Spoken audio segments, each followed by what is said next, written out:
The whispering of the nagual. As we approached the eucalyptuses, I saw Don Gennaro sitting on a tree stump.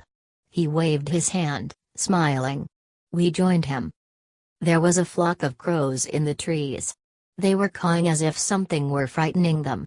Don Gennaro said that we had to remain motionless and quiet until the crows had calmed down. Don Juan leaned his back against a tree and signaled me to do the same on a tree next to him a few feet away to his left. We were both facing Don Gennaro, who was 3 or 4 yards in front of us. With a subtle movement of his eyes, Don Juan gave me a cue to rearrange my feet. He was standing firmly, with his feet slightly apart, touching the tree trunk only with the upper part of his shoulder blades and with the very back of his head. His arms hung at his sides. We stood like that for perhaps an hour. I kept a close vigil on both of them, especially on Don Juan.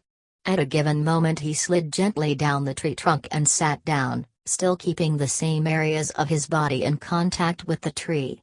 His knees were raised and he rested his arms on them. I imitated his movements. My legs had become extremely tired and the change of position made me feel quite comfortable. The crows had stopped cawing by degrees, until there was not a single sound in the field. The silence was more unnerving to me than the noise of the crows. Don Juan spoke to me in a quiet tone. He said that the twilight was my best hour. He looked at the sky. It must have been after 6. It had been an overcast day and I had had no way of checking the position of the sun. I heard the distant cries of geese and perhaps turkeys.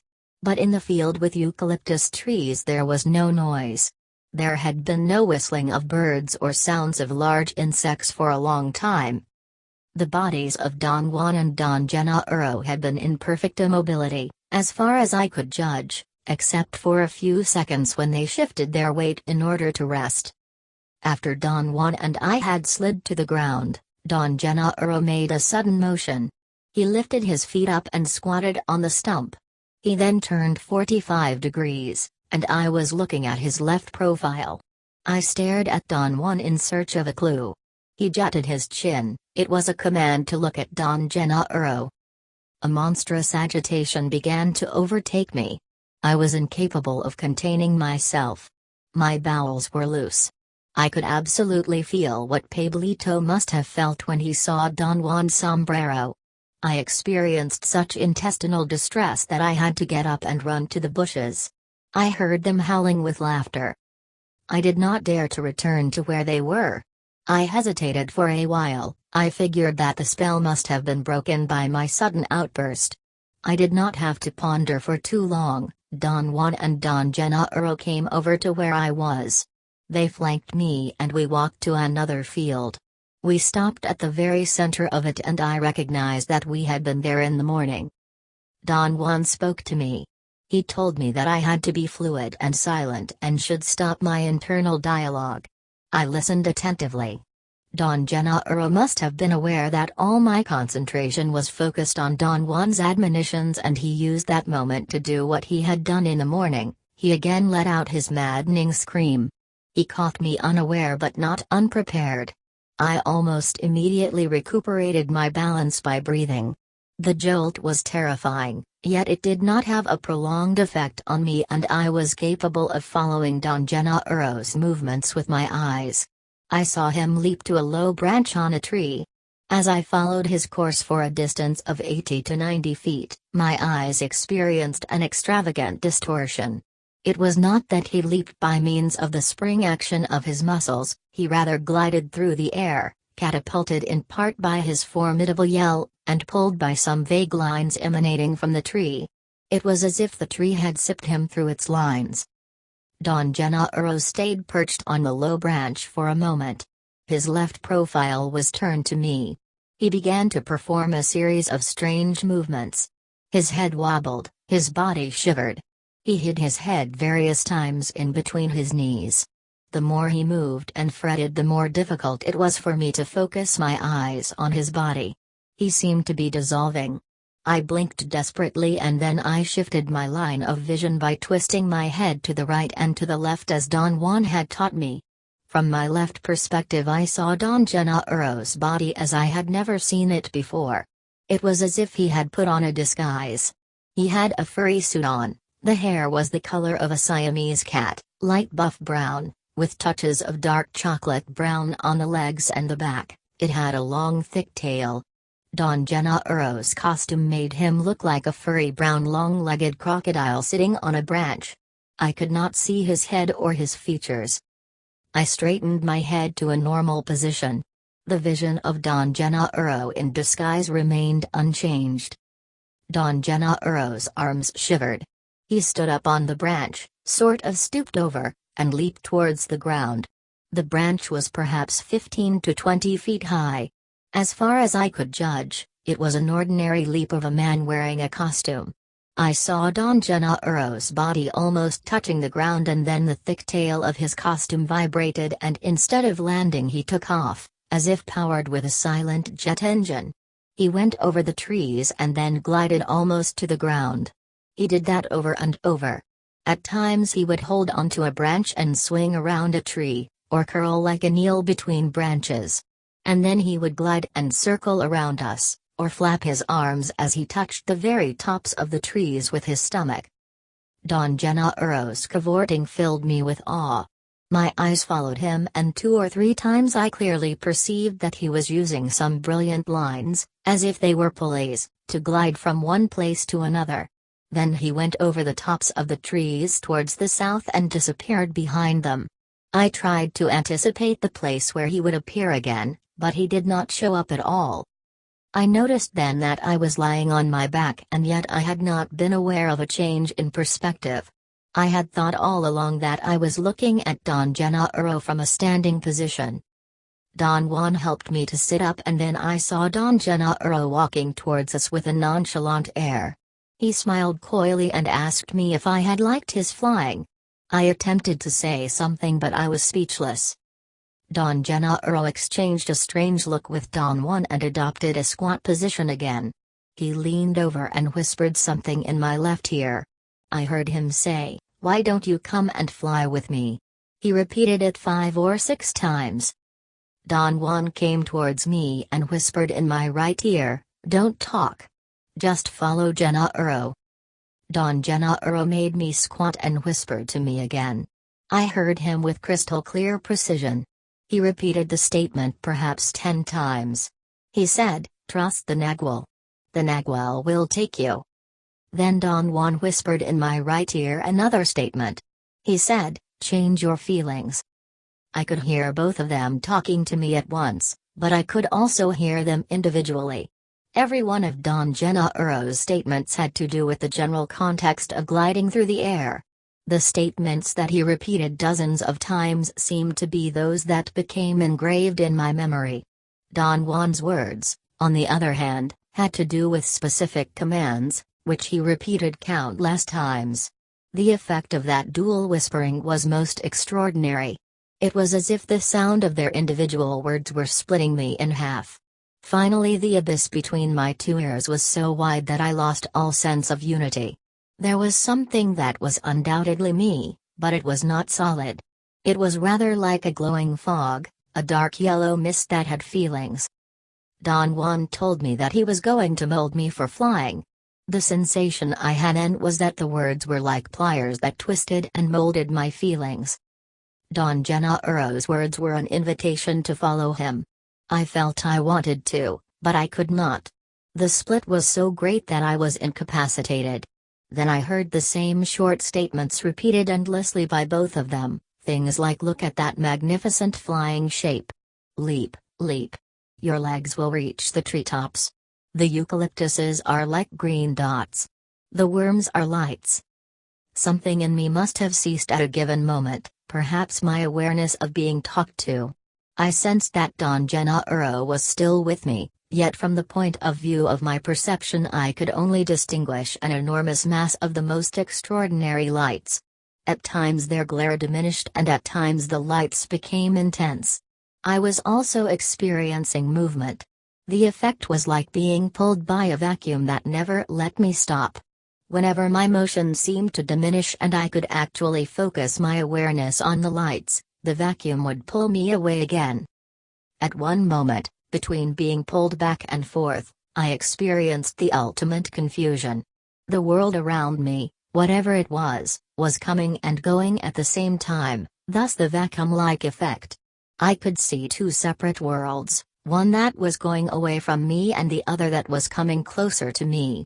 I did not realize this as one ordinarily would, that is, I did not become aware of it as something that had thus far been unrevealed. I rather had two realizations without the unifying conclusion. After that my perceptions became dull. They either lacked precision, or they were too many and I had no way of sorting them. The next batch of discernible perceptions were a series of sounds that happened at the end of a long tube-like formation. The tube was myself and the sounds were Don Juan and Don Gennaro, again talking to me through each of my ears. The more they talked the shorter the tube became until the sounds were in a range I recognized. That is to say, the sounds of Don Juan and Don Gennaro's words reached my normal range of perception. The sounds were first recognizable as noises, then as words yelled, and finally as words whispered in my ears. I next noticed things of the familiar world. I was apparently lying face down. I could distinguish clumps of dirt, small rocks, dried leaves, and then I became aware of the field of eucalyptus trees. Don Juan and Don Gennaro were standing by me. It was still light. I felt that I had to get into the water in order to consolidate myself. I walked to the river, took off my clothes and stayed in the cold water long enough to restore my perceptual balance. Don Gennaro left as soon as we arrived at his house. He casually patted me on the shoulder as he was leaving. I jumped away in a reflex reaction. I thought that his touch was going to be painful. To my amazement, it was simply a gentle pat on the shoulder. Don Juan and Don Gennaro laughed like two kids celebrating a prank. "Don't be so jumpy," Don Gennaro said. "The Nagual is not after you all the time." He smacked his lips as though disapproving my overreaction, and with an air of candor and comradeship he extended his arms. I embraced him. He patted my back in a most friendly warm gesture. "You must be concerned with the Nagual only at certain moments," he said. "The rest of the time you and I are like all the other people on this earth." He faced Don Juan and smiled at him. "Isn't it so, Juancho?" he asked, emphasizing the word Juancho, a funny nickname for Juan. "That's so, Juancho," Don Juan answered, making up the word Juancho. They both had an explosion of laughter. "I must warn you," Don Juan said to me, "you have to exert the most demanding vigil to be sure when a man is a Nagual and when a man is simply a man. You may die if you come into direct physical contact with the Nagual."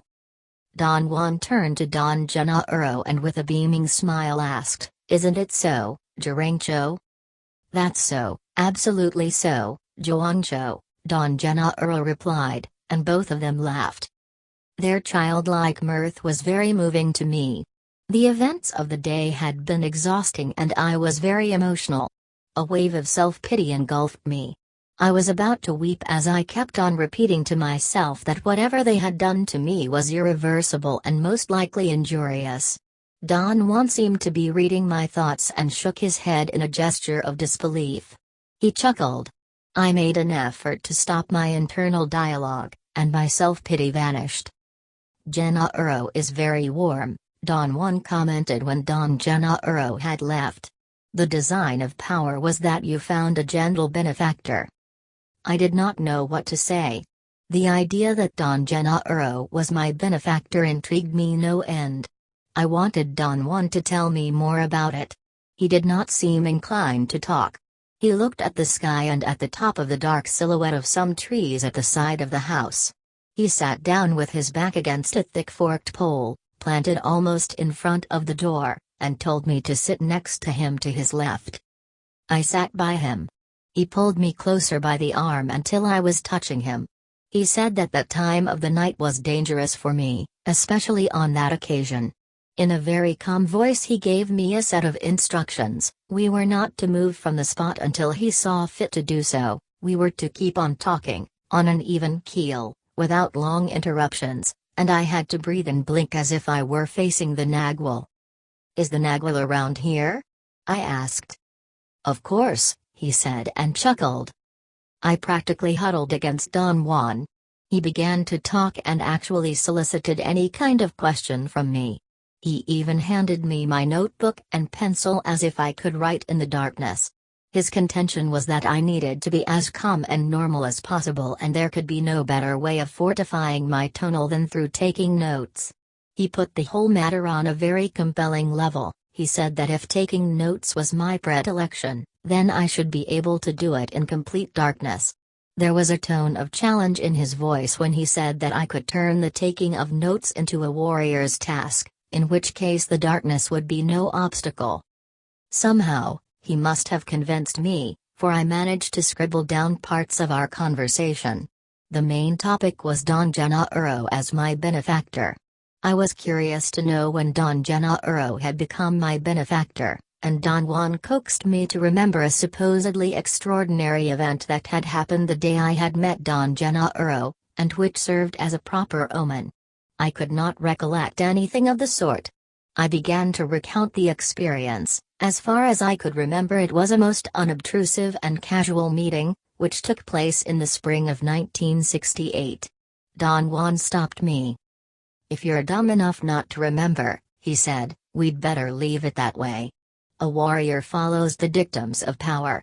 You will remember it when it becomes necessary." Don Juan said that having a benefactor was a most difficult matter. He used as an example the case of his own apprentice Eligio, who had been with him for many years. He said that Eligio had been unable to find a benefactor. I asked him if Eligio would eventually find one. He answered that there was no way of predicting the quirks of power. He reminded me that once, years before, we had found a group of young Indians roaming around the desert in northern Mexico. He said that he saw that none of them had a benefactor, and that the general surroundings and the mood of the moment were just right for him to give them a hand, by showing them the Nagwal. He was talking about one night when 4 young men sat by a fire while Don Juan put on what I thought to be a spectacular show in which he apparently appeared to each of us in a different guise. "Those guys knew a great deal," he said.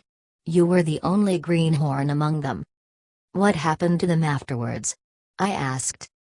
"Some of them found a benefactor," he replied. Don Juan said that it was the duty of a benefactor to deliver his ward to power, and that the benefactor imparted to the neophyte his personal touch, as much if not more so than the teacher. During a short pause in our talk, I heard a strange rasping noise at the back of the house. Don Juan held me down. I had almost stood up as a reaction to it. Before the noise happened, our conversation had been a matter of course for me. But when the pause occurred, and there was a moment of silence, the strange noise popped through it. At that instant I had the certainty that our conversation was an extraordinary event. I had the sensation that the sound of Don Juan's words and mine were like a sheet that broke, and that the rasping sound had been deliberately prowling, waiting for a chance to break through. Don Juan commanded me to sit tight and not to pay attention to the surroundings. The rasping noise reminded me of the sound of a gopher clawing on hard dry ground. The moment I had thought of the simile, I also had a visual image of a rodent, like the one Don Juan had showed me on his palm. It was as if I were falling asleep and my thoughts were turning into visions or dreams. I began the breathing exercise and held my stomach with my clasped hands. Don Juan kept on talking, but I was not listening to him. My attention was on the soft rustle of a snake-like thing slithering over small dry leaves. I had a moment of panic and physical revulsion at the thought of a snake crawling on me. I involuntarily put my feet under Don Juan's legs and breathed and blinked frantically. I heard the noise so close that it seemed to be only a couple of feet away. My panic mounted. Don Juan calmly said that the only way to fend off the Nagwal was to remain unaltered. He ordered me to stretch my legs and not to focus my attention on the noise. He imperatively demanded that I write or ask questions and make an effort not to succumb. After a great struggle, I asked him if Don Gennaro was making the noise. He said that it was the Nagual and that I should not mix them. Gennaro was the name of the tonal. He then said something else, but I could not understand him. Something was circling around the house and I could not concentrate on our conversation. He commanded me to make a supreme effort. At one moment I found that I was babbling idiocies about my being unworthy. I had a jolt of fear and snapped into a state of great lucidity. Don Juan told me then that it was all right to listen. But there were no sounds. "The Nagual is gone," Don Juan said and stood up and went inside. He lit Don Gennaro's kerosene lantern and made some food. We ate in silence. I asked him if the Nagual was coming back. "No," he said with a serious expression. "It was just testing you.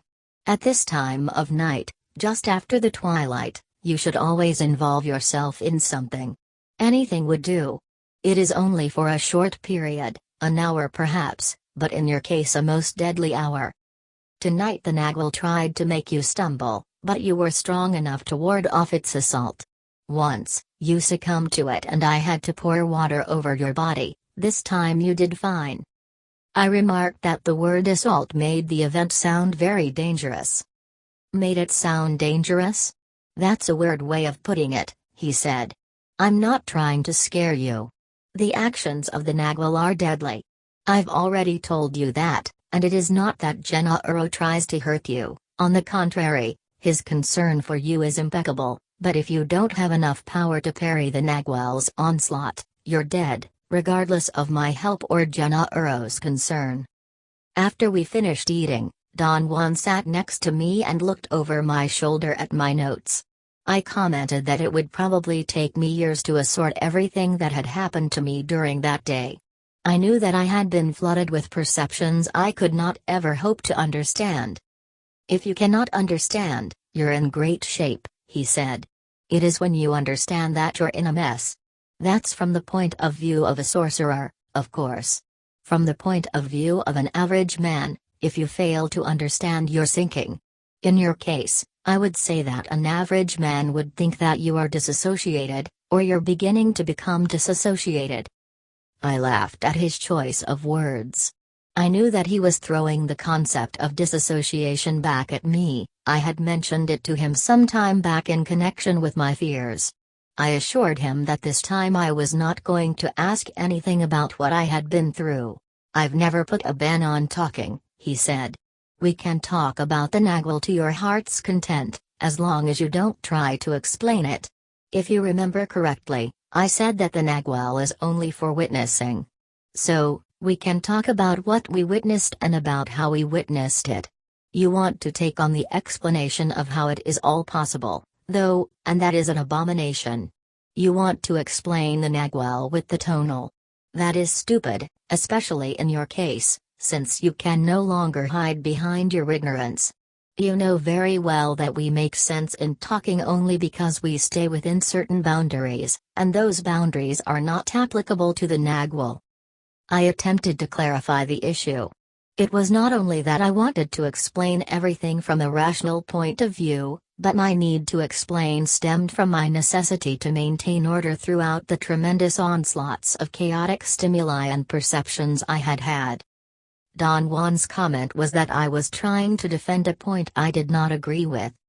"You know damn well that you're indulging," he said. "To maintain order means to be a perfect tonal, and to be a perfect tonal means to be aware of everything that takes place on the island of the tonal. But you're not. So your argument about maintaining order has no truth in it. You only use it to win an argument." I did not know what to say. Don Juan sort of consoled me by saying that it took a gigantic struggle to clean the island of the tonal. Then he asked me to recount all I had perceived in my second session with the Nagual.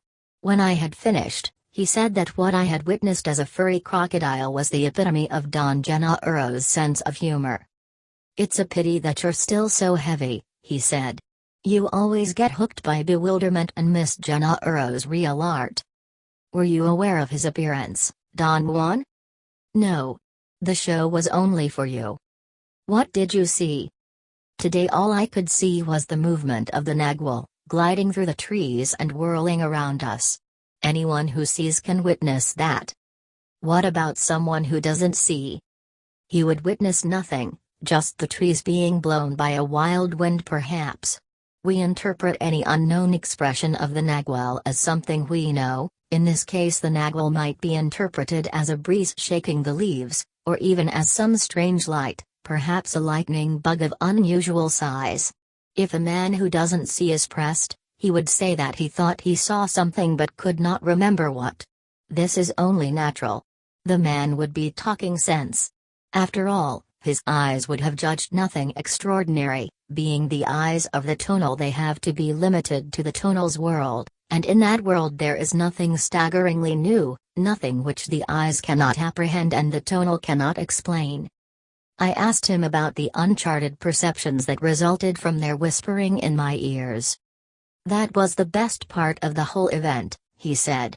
The rest could be dispensed with, but that was the crown of the day. The rule calls for the benefactor and the teacher to make that final trimming. The most difficult of all acts. Both the teacher and the benefactor must be impeccable warriors to even attempt the feat of splitting a man. You don't know this, because it still is beyond your realm, but power had been lenient with you again. Gennaro is the most impeccable warrior there is. Why is the splitting of a man a great feat? Because it is dangerous. You may have died like a little bug. Or worse yet, we may have never been able to put you back together, and you would have remained on that plateau of feeling. Why was it necessary to do it to me, Don Juan? There is a certain time when the Nagual has to whisper in the ear of the apprentice and split him. What does that mean, Don Juan? In order to be an average tonal, a man must have unity. His whole being must belong to the island of the tonal. Without that unity the man would go berserk. A sorcerer, however, has to break that unity, but without endangering his being. A sorcerer's goal is to last, that is, he doesn't take unnecessary risks, therefore he spends years sweeping his island until a moment when he could, in a manner of speaking, sneak off it. Splitting a man in two is the gate for such an escape. The splitting, which is the most dangerous thing you've ever gone through, was smooth and simple. The Nagual was masterful in guiding you. Believe me, only an impeccable warrior can do that.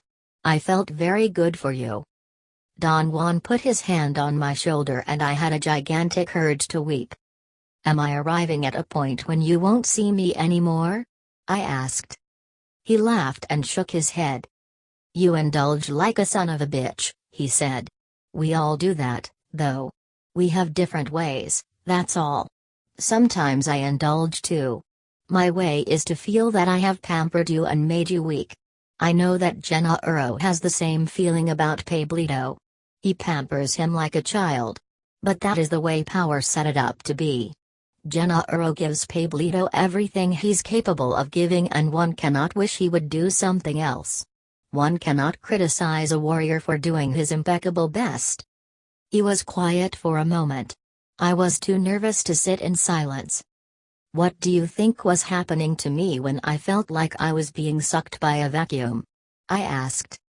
You were gliding, he said in a matter-of-fact tone. Through the air? No. For the Nagual there is no land, or air, or water. At this point you yourself can agree with that. Twice you were in that limbo and you were only at the door of the Nagual. You've told me that everything you encountered was uncharted.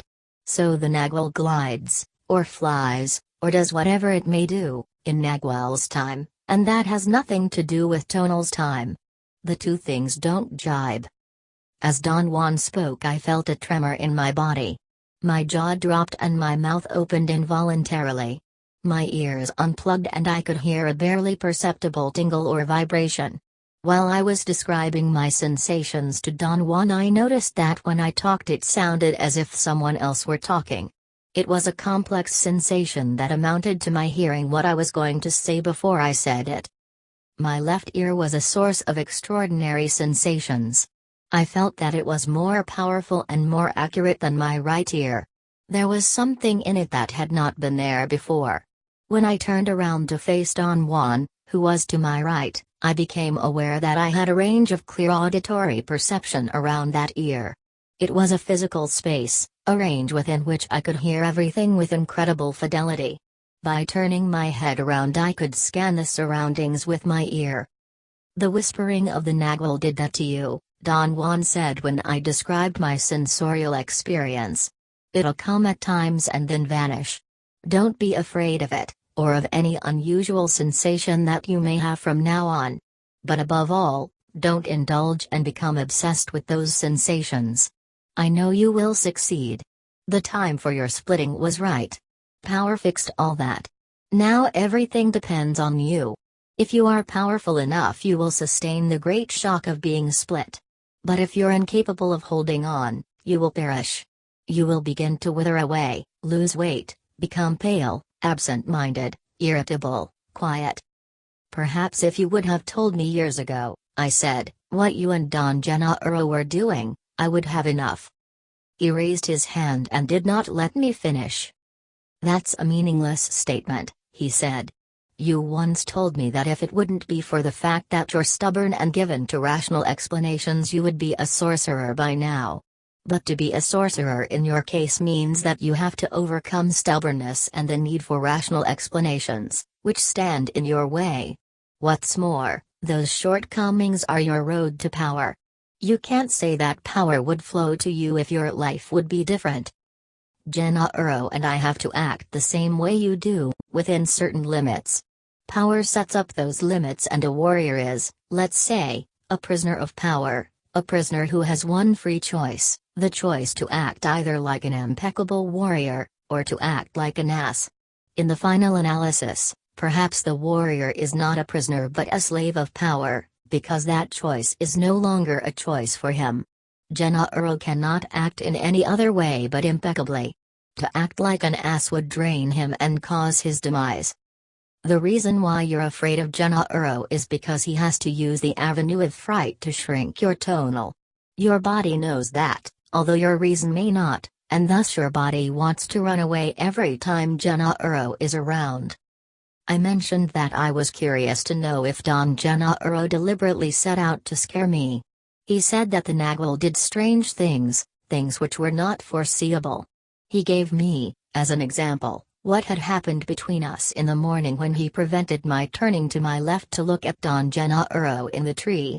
He said that he was aware of what his Nagual had done, although he had no way of knowing about it ahead of time.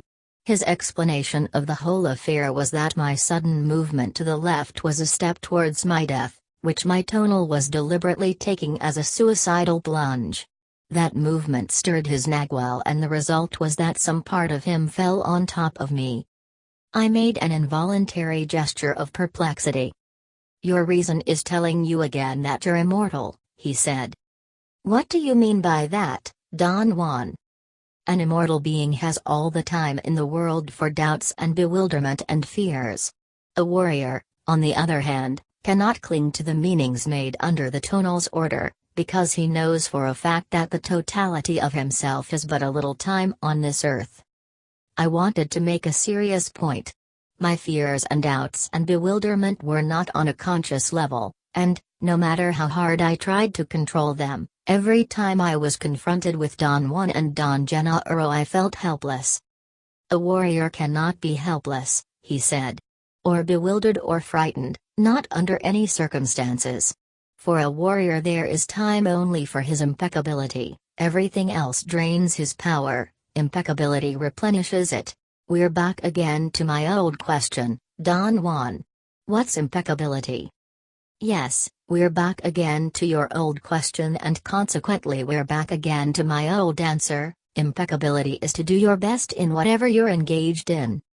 But Don Juan, my point is that I'm always under the impression I'm doing my best, and obviously I'm not. It's not as complicated as you make it appear. The key to all these matters of impeccability is the sense of having or not having time. As a rule of thumb, when you feel and act like an immortal being that has all the time in the world, you are not impeccable. At those times you should turn, look around, and then you will realize that your feeling of having time is an idiocy. There are no survivors on this earth.